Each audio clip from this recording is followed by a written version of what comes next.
Hey everybody, welcome to the video. Today we're going to be going over the AI tsunami. Now, I gave this presentation to a group of real estate agents last week. There was about 30 people there. How many people listened to what I had to say? All of them. How many are going to take action on it? Very, very few. Okay, so what this shows us is either I'm a horrible presenter, I'll let you be the judge of that, or there's a big opportunity here for people that pay attention and then go and execute. And that is my personal belief that there is massive, massive opportunity for people that get in the game now. Like it's not too late to learn the things I'm going to talk about today and to have it really drive impact in your businesses, in your communities, everywhere. Okay. So, on the flip side of that, all this positive opportunity, there's also this potentially scary reality that's coming down the road. And some people would say, hey, we're 6 months away. Some people would say we're 2 years away. The fact of the matter is, almost everyone can agree it is if something big is going to happen, it's going to happen pretty soon within the next few years, and it's going to be pretty disruptive. And in fact, I'd say that they're pretty on point. It's already happening in places like the Silicon Valley and in the tech industry. And this is going to ripple across all white collar jobs. You wear one of these to work, your job, your job is at risk. It's not funny. What is funny is that I'm wearing this because I don't typically wear clothes like this. But anyways, moving on. So the AI tsunami, I'm going to go to the next slide here. So 3 months ago, the world changed. And it's more like 3.5 months ago now, maybe four.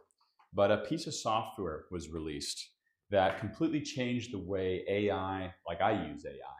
And I've been using AI fairly extensively for the last year and a half. The barrier of entry keeps getting lower and lower. And of course, we can all install like Chat GPT on your phone. Be like, hey, write me a post for social media or whatever. But I'm talking about using AI to build things. Not AI to make funny pictures to post on Facebook, but AI to build things that drive value in your business, to build products. I've actually built an entire software product entirely coded with AI, and I have multiple six-figure contract opportunities in front of me to sell that software, to leverage what I built in just a few months with AI. I don't know how that's going to play out. I'm just telling you, like, if this guy from Russellville, Arkansas, I'm not that smart. I'm trying to become smarter, but at the same time, y'all, there's this saying I've heard: bigger idiots than me have made way more money, and that's applicable, I think, to you. You can say the same thing, right? Like bigger idiots than you have made more money. So being smart, don't let that stop you from watching this video. Don't let that stop you from thinking you can't use AI. AI is currently at the point that the stuff I'm about to show you is if you know the difference between Microsoft Edge and Microsoft Outlook, you can really make some gains here, okay? So between your browser and your email client. Do you know the difference? If no, contact me. I have some other ways AI can impact your business, but you using it, you driving it every day is probably, it's not there just yet. Give it a minute. So 3 months ago, the world changed. A piece of software dropped. I'm gonna tell you what the software is, so don't worry. So who am I? I dropped out of college. I was getting paid to go, and I dropped out. Like, how dumb is that? But for it just was not for me, y'all. I cannot code. And again, I built a product. That product I just told you about by talking. Okay, just by talking and typing, I built it. So real use cases. I'm going to show you this video is going to show you real use cases and real ways to leverage AI driven tools so you can drive impact in your life, in your business, make money, help people. Okay, here's how I view the world of money. It's because you're going to hear me say money a lot, and you might think, well, Tal really likes money. Money is like the measuring stick by which the world judges the value you provide to others. So if you have a lot of money, it goes to say that you have, for the most part, provided a lot of value to other people. That's awesome, right? That's what we're here to do. So here's some quotes from people that have taken the AI workshop that I do, which if you want to sign up, basically this AI workshop I'm not going to mention that a ton in this video. It's not here to sell you, but 2 hours, we sit down, you bring in a computer, class of 5, you walk out with this working system completely installed, ready to hit the ground running with 2 follow-up Zoom calls the following weeks. So this guy who is not great with the computer saved $26,000 just 2 days after it was over because he implemented systems that then he could stop paying a firm for to manage his website. This gentleman here has not only saved $30,000 by doing similar things, but he sees a lot of ways he could add 6 figures to his business, multiple 6-figure revenue streams. So the wave is coming. The ripples are already here in Russellville. I'll explain. Well, let me tell you what the wave means, right? Because what is the wave? I was on the phone a few Sundays ago with a gentleman working at Meta, okay? And that's Zuckerberg's company, right? And he is working on Meta's version of the AI system I'm going to talk about today.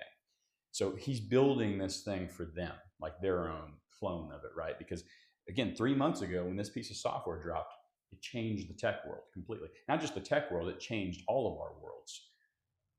But the wave is coming, right? The ripples are being felt. It's already happened. The wave is on its way. And that's when we'll all see it. So let's go through some use cases, all right? Email and lead response. That may not sound exciting to you because we've all seen like the way like Microsoft and Gmail are trying to plug AI into our inboxes and write for us. That's not this, okay? I am not a proponent for using AI to think for you, like a lot of the big companies kind of force AI into their products, and that's kind of the general consensus I've seen in the world. Like some people are very hesitant because they think that using AI will make them lazy. And the way that we use AI here in this workshop and what I'm about to show you, it is just not that way at all. That's like saying, well, using a washing machine makes you lazy. It depends. What do you do while the washing machine's rolling? Do you just sit there and veg out, or do you go do something else more productive with your time? So here's how I manage my email nowadays. Hey, can you please check my email and tell me if I have any stuff from real people today? I don't even have Gmail on my phone anymore. So just by dropping a voice note, my agent is now looking at my inbox. It's going to come back and say, yep, you've got an email from XYZ, and that'll kick back in just a second. We'll show you how that works another time. But lead response, outreach, with my software product that I built, I reach out to government affairs professionals. And one day I had my AI said, hey, I want to start an outreach campaign to reach out to government affairs professionals like lobbyists and like trade associations and big corporations. I want you to do some research on where we can find their contact information and save this somewhere. Okay, so then it did that. Okay, I'd like you to repeat that every week. Go find more leads. I'm delegating the task to an employee. It's like, okay, now that we've got that system coming in where leads are coming in that we can reach out to, I want to email 10 of these people every single day. And I want to email each one 5 times and wait a few days between each follow-up. I want you to draft the email copy and show it to me. And then I want you to drive the outreach campaign. I want you to remind me when it's time to send another batch, and I will instruct you if I would like you to do it or not. Now, I could structure that in so many different ways. I could say, hey, you're going to do this automatically. I don't need to see it. And truth be told, I'm at a point now with my outreach campaign where I could do that and just be like completely hands off. Just tell me when I have a hot lead, or book it just right on my calendar and let me know who they are. So that replaces softwares that would cost at least $50 a month, if not more in some cases. And that's how I use this AI system to manage my email. I'm literally at the gym sending emails to people. Oh yeah, hey, you got an email from this person over here at Arkansas Tech. Perfect. Send them an email back. Let them know XYZ. And also word it in a way that is XYZ, right? So I'm still communicating my ideas. I'm just not doing the labor of sitting at a computer and typing. I can literally do this at the gym now. So use case number 2, content creation. A lot of you have probably used ChatGPT in this way already to like write me a social media post. And it writes it and you're like, okay, make it more personal. Remove the emojis. Okay, cool. Copy, paste, load up Facebook, paste. Go to, oh, make me a version for LinkedIn. Paste, and then you're still driving it, and there's just a bunch of problems with that process, right? So content creation. I'll tell you what happens after I'm done recording this video. This video is going to go into my AI system. Not only is it going to be posted here where you're watching it, but all of the words are going to be extracted. Ideas are going to be extracted from them. And then automatically blog posts will be made, published. Newsletters will be drafted. Things will be sent out. Here's a really concrete example of how I use my AI system to write content for me every single day. At 2 a.m., and there's a reason I do it at 2 a.m., okay? Talk about that later. But at 2 a.m. every day, my system wakes up. Okay, so think about this. I don't go on ChatGPT at 2 a.m. It wakes itself up and it says, what am I supposed to do? Pulls out its instructions that I gave it. It's like, okay, Tal wants us to write a blog post for the website. But first, we need to do some research. So let's analyze the landscape. Let's think about from a search engine optimization perspective, which is something I don't know a ton about, and you have to pay people to help you with. Let's research the best practices. Okay. And now let's look at recent content from Tal. And by the way, content is just me interacting with it, literally like just talking to it, sharing my ideas, articulating my ideas to it, and sharpening my sword. It saves all of that. So when it comes time to write content, it already has the context, has my voice. I don't have to tell it what to write. And then it publishes it.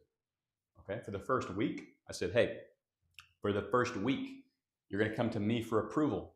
I want to see what you do it before you post it. But I made like 0 tweaks, maybe one minor tweak the first week. Y'all, have you ever done that with your AI? And look, I have a high standard of quality. I'd like to think so.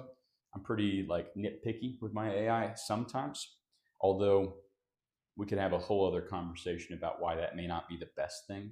As a business owner, maybe you should let go of the vine, so to speak.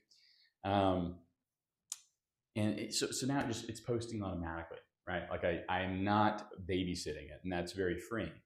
So this thing that is highly important for the success of your business, digital business, if you have a digital presence, writing a daily blog post, which very few of us do, is now automatically happening every day at 2 a.m. There's a reason I do it at 2 a.m.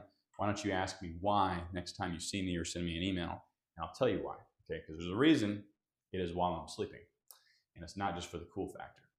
Okay, so CRM plus follow-ups, I already kind of covered that, but since I want to show you another use case, I gave mine the ability to make and receive phone calls. Of course, it's going to remember who is who and save them into a CRM, which if you use a CRM, like let's say an app, there's so many CRMs out there, which a CRM is just a customer relationship manager. It's a way of tracking like, oh yeah, I spoke to John last week. We spoke about this. Here's the value of this deal. A lot of businesses use them. And if you're a solopreneur, you should be using one. But there's hundreds of them. They're a dime a dozen. And some of them are really niched down into real estate, blah, blah, blah. It doesn't even matter. So a CRM is really just a way of keeping notes. So this thing doesn't even need a software. It just keeps notes. Or let's say your team is already using a CRM and you're kind of invested in that. It can plug in just like that to your existing CRM. So it's really powerful. Not only could it manage your CRM and tell you where your deals are going cold and all these other things, it's insane. But back to my use case of how I've used it. Within 30 minutes at the gym, I started with this voice note. Again, this is literally exactly how I do it. So I want you to look into what it would take to get you to be able to make and receive phone calls for my business. I want people to be able to call my business line, you answer, take actions, maybe like send them invoices, book them a workshop, answer their questions, or even transfer them to me if I'm available. And then I want you to be able to call the people if I want to do like cold calling or something like that, or I just have you call somebody. Go ahead and launch a research agent to put together a plan, cost analysis, and figure out if this is something you can do. Where possible, let's use other people's tools so we don't reinvent the wheel and waste more time. sent. Okay, so there are a few key technical terms in there, like sub-agent. We don't really need to talk about right now. Those are very minor details. You know, the technical words, guys, don't even really matter. It's just the way I talk. What does matter, though, is that I didn't just say call people for me. I thought it through a little bit and told it to go research. And then it's going to come back to me 10 minutes later. And it said something along the lines of, why, yes, I can do this. Here's a few different tools available. Here's what they cost. And I looked at that. And I went on these other websites. And I was like, okay. And then I decided to go with one. It's very cheap, by the way. I put $20 on the account. Haven't even spent half of it yet. And I've been making a lot of phone calls for demo purposes and a lot of other fun things, like have it call my son and tell my son stories about how I build robots inside of computers. Tell him little bedtime stories. He loves it. It's funny. So within 30 minutes, I made the account at the gym, like boom, boom, boom. I gave it the key it needed. There's a key it needs. And then now I'm hands off. I don't have to go on that website again and manage things. The AI does it for me. Once that happens, I was able to then test it. I'm like, okay, I called it. It answered. Sounds pretty cool. Let's see if it can make a phone call. Hey, I want you to call Taco Villa and order me a burrito. Because like, who doesn't need a burrito right after the gym, right? Boom. It called Taco Villa, which if you're from Russellville, guys, this is like the hardest local restaurant to call because their phone system is like super old. It just goes to the busy tone if they're busy, and they're often busy at dinner. So it's spammed in, you know, just like every other human has to, call it about 100 times till they answer. So it did that, and then it ordered me food. And it texted me back and said, okay, it'll be ready in 20 minutes. So I showed up. Sure enough, the food was there. And I said to the girl running the stand, I said, oh my goodness, AI ordered this for me. Can you believe that? And she just looked at me, eyes glazed over, like in the middle of her shift. She's probably a high school student. She's just like, okay, dude. Went back to work. She did not care. She did not care at all. It was kind of funny, but it was good enough to order food. And it's good enough to handle requests, right? It's predictable. Can you say that about all human secretaries? No. So giving it the ability to do phone calls, that's a big use case. If you're a secretary right now answering the phone, you know, I'm not saying you'll definitely lose your job, but that is something kind of on the chopping block. Maybe you could be repurposed, or if you have these employees, you could repurpose them to higher leverage tasks like reaching out to people, doing cold calling to drive business, not answering the phone on inbound calls. I know I said AI could do that, but we have to think about where humans deliver the most value and then just automate and delegate everything else. We have to do this because of the wave that's coming, okay? I'll explain more about the wave in a minute. Use case 4, phone calls. We already did that. Use case 5, market research. We've kind of already started to talk about that, but specifically with my software product for government affairs professionals, which, by the way, guys, I know very little about government affairs. Long story about how all that came about. But market research is something they do a lot of. They probably don't call it market research, but they need to research what's going on. So simply by delegating a goal to your employee, you don't have to be super clear and say, oh, I need this website and this website. You can say, hey, I need these websites researched every day for updates on XYZ, but also find new websites and then score them and then figure out, should we be tracking these? Do that every day too. And then let's keep adding to our data. If you can dream it, it can build it and it can run it. And then you just end up managing it. And if you do it the right way, managing it is easy, like very little time. Use case 6, application development. So I coded a program that, by the way, in the old world of software as a service, can command high prices on the monthly, 100% with AI. And I don't know anything about the industry that it's for. Well, I say that. I didn't when I started, and now I've been learning. However, I'm also right now in the process of just completely reimagining this product and how I charge for it by making it mostly free, which I believe will actually disrupt that entire industry. as far as like the competition in the software market goes. And then I'm playing for the back half of the equation, which is actually coming into these firms and educating them and implementing AI with them, just like we're doing here, because a wave is coming. Okay, so I can play the short-term software as a service game. That game's already over, but we're only seeing the ripples right now. The game is over. Okay, the software as a service game. A lot of games are over right now, so we have to start playing new games. That's lifetime. I mean, that's been happening for a very long time. It's nothing new. Nothing new, y'all. It's just, hey, we got an opportunity here. Let's take advantage of it. Use case 7, growth. Let's talk about the wave now, because like this taps right into that. So I mentioned the call with Meta, the guy that's building their version of this AI system, which I haven't even told you what the name of the system is. I'm going to get there. And I'm going to show you exactly where to go find it and how to use it. And then, I've already been showing you basically how to use it, but I'll show you some more things about it. So the wave is massive layoffs, basically, right? So AI models have been trained to do white-collar, knowledge-based work, to kind of think, more or less. But it doesn't really think, but it kind of replaces the thinking that a human does in certain ways. Let's not get too into the weeds of how AI works, but long story short, white collars on the chopping block. So when these big companies are able to fully adapt the tool like I'm about to show you, it's game over for a lot of those jobs. Not the people, because the people that are watching this video like you and the people you're able to spread this message with in your own way are going to actually be very prosperous, and you're going to be very adaptable. Okay, so a tsunami is coming. That's why this presentation is called AI Tsunami. You're either going to sink or swim. So when the big companies are able to adopt this technology, they can undercut.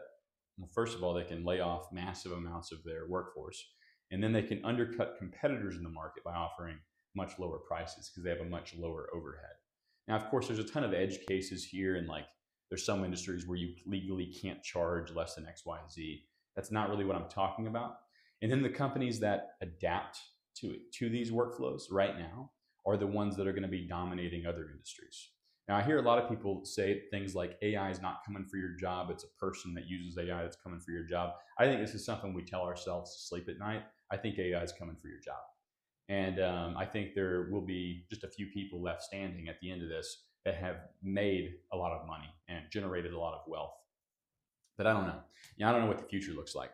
But just like I stood in front of a group of 30, 40 real estate agents last week, I bet only one is going to take action.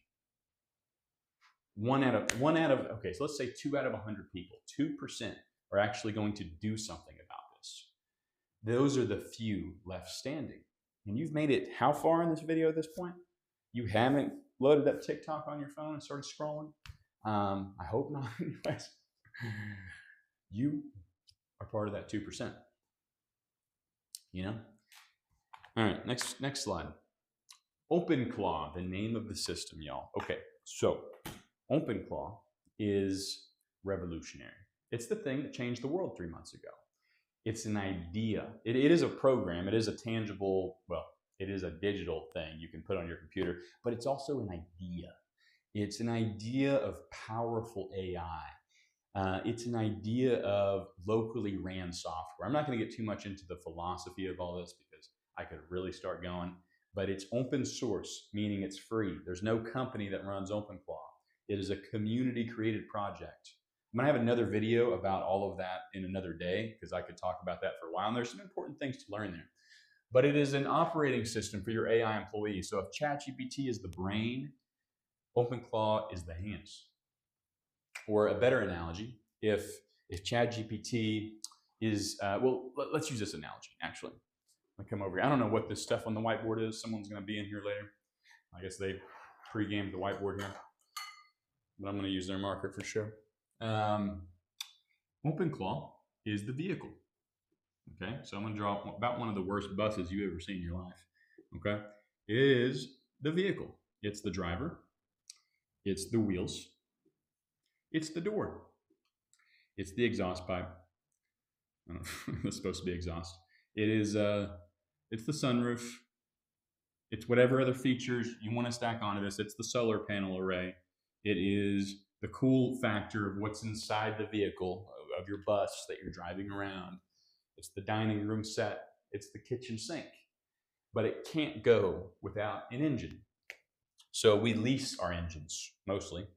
Again, we'll talk more about the details another day, but we lease it from companies like OpenAI, which is the creator of ChatGPT. We lease it from companies like the provider of Claude, or Gemini, which is Google, or Grok, which is Elon, right? These data centers that in a lot of ways are also destroying the world. But that's another topic for another video. How is that different than the clothes I'm wearing? Same problem, different story though. Okay, back to this. We don't have to make this an environmental issue for this video. So we lease the engine from here, and it plugs into the car. It also gives it a gas tank. It's the gas tank and the engine. Okay, so all the horsepower, but we own the car. It's free, by the way. And that is revolutionary. These guys do not want you to own the car. That in the corporate overlord grand scheme of things, they want to own the car and lease it to you. So by you using this system, which also changed the world because none of them had even figured out how to do this, you're also kind of being a little bit independent, a little bit sovereign. It's kind of cool, you know. Like there's a lot of cool things to be said here about yourself, and it's extremely powerful. So this is the analogy I like to use. You keep your ChatGPT subscription because you need gas, you need an engine. We install OpenClaw on your computer in the workshop, or you can go on YouTube and find tutorials, and just make sure you're on the official website, y'all, because there's a lot of clones out there. Do not install from any other website besides this. I don't trust a lot of the other services out there right now. I only install this stuff to my own computer and configure it a certain way. I don't rent OpenClaw from people, although there's a lot of people offering that. Another topic for another day, but here's the analogy. So I'm going to go ahead and erase this so the other people can have their board back. But that's how OpenClaw works. So it lives on your computer. That's what it is, but here's how it works, okay? Here's like the actual business outcome. You can say things like, hey, I need you to hook in to my QuickBooks, run financial analysis, create invoices. It can do that instantly. I need you to look at my desktop and organize it. Boom, boom, boom, the files are moving. Had one guy in a workshop say, can it hook into Photoshop? I don't know. So he had it hook into his Photoshop within 30 seconds, and it created images for him right there like he would have done. So you connect your tools like Photoshop, which you just connect it by asking, by the way, like, hey, can you connect into this? And it's like, yeah. And if it needs something, it'll walk you through what it needs. At whatever vocabulary or tech like level you're at, you'll just tell it, hey, here's how I speak. Don't say certain things to me, like just keep it simple or keep it technical, whatever you want to do. And then it runs 24/7. So we'll get to the workshop slide in a second, but guys, this has changed everything about the way I interact with computers. It has changed people's lives that have started using it, and I love seeing that. I love seeing it because I truly believe this is giving a lot of people a leg up, okay, a leg up in this world. And if you can dream it, you can achieve it. You always were able to do that. This is just a really powerful tool to get you there, okay? You don't need this tool. You can go about it the other way for sure. This is going to save you a lot of time. Coming to the workshop is also going to save you a lot of time. I've spent thousands of hours using this tool, thousands of hours using other AI tools. I know how to explain things in ways that most people can understand, and I'm getting better at it every day because that's what I'm trying to improve at. And setting it up securely is also very important. We're only charging $750. I say only because the ROI is insane. Insane, guys. 5 seats max, hands-on, you bring a computer, you walk out with a working AI employee. We do most of them in Russellville. However, if you have a group in Conway, Fort Smith, Little Rock, in WA, we'll go. It'll cost more, but we'll go if there's a big enough group there that wants some hands-on learning. So y'all, I hope that this inspires you. Go to openclaw.ai. It's the official website. Go watch some YouTube videos from people. Reach out to me if you have any questions. And thanks for listening. You stuck it through this long video, and nothing is off limits. You've proven that you are capable of listening to content that's longer than a short. So I have a lot of hope, and you can be part of that 2% I was talking about. Wherever you're watching, if there's a subscribe button, press it. Otherwise, reach out. We'll talk soon. Bye-bye.